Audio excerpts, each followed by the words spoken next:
Skip it up and that up. Team Deathmatch. What's going on, ladies and gentlemen? This is Rich of Review Tech USA, and Charles is in charge of my ass!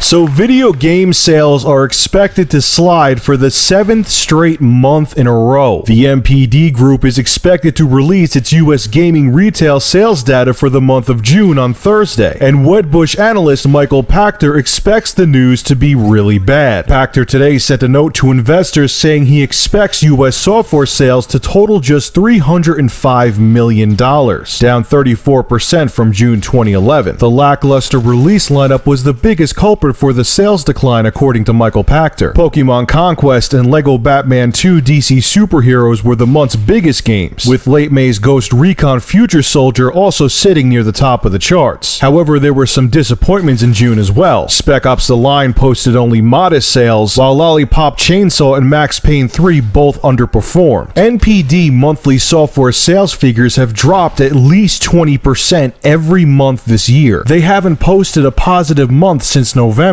when Call of Duty Modern Warfare 3 helped push sales figures up 15% year over year. And here I'm directly quoting from Michael Pachter. This is what he wrote to investors. In this unprecedented 8th year of the console cycle, we believe there are few intellectual properties to reinvigorate interest in the game sector. Consumers have been offered a never-ending series of sequels, and have been offered fewer choices each year for the last several years, with the result being waning interest in new software purchases and an unprecedented 3 years of software sales declines. The poster children for limiting consumer choice are Activision, Electronic Arts, and THQ, with each company offering 50% as many titles as they offered several years ago, with only one new intellectual property launched among the 3 companies over the last year. Look, I have to agree with Michael Pachter pretty much on everything he says in this article. The only thing I'll say, it seems like he was hinting that the dated hardware is the biggest issue for games not being fresh and innovative. Look, you can innovate with the current generation of consoles. You don't need games to be 60 frames per second at 1080p to innovate. Come on. But the dude is right. All developers and publishers are giving us is sequels.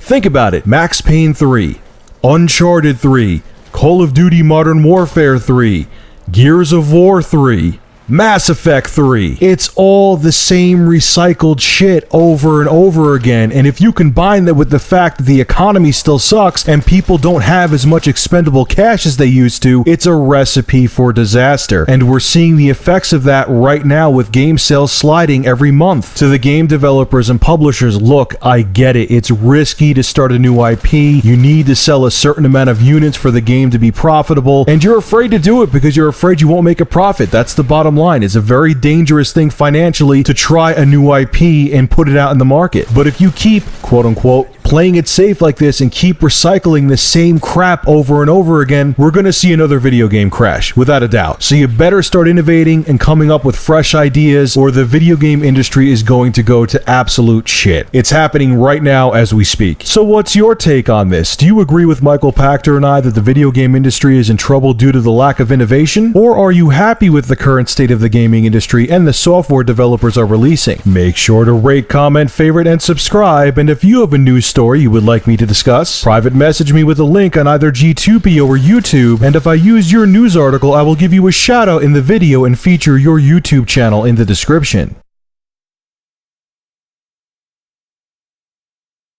And now a shining moment with the Call of Duty community. He has more than one, by the way. His father is actually his mother. He has two genitalia. Call of Duty, bringing the brightest minds around the world together since 2003.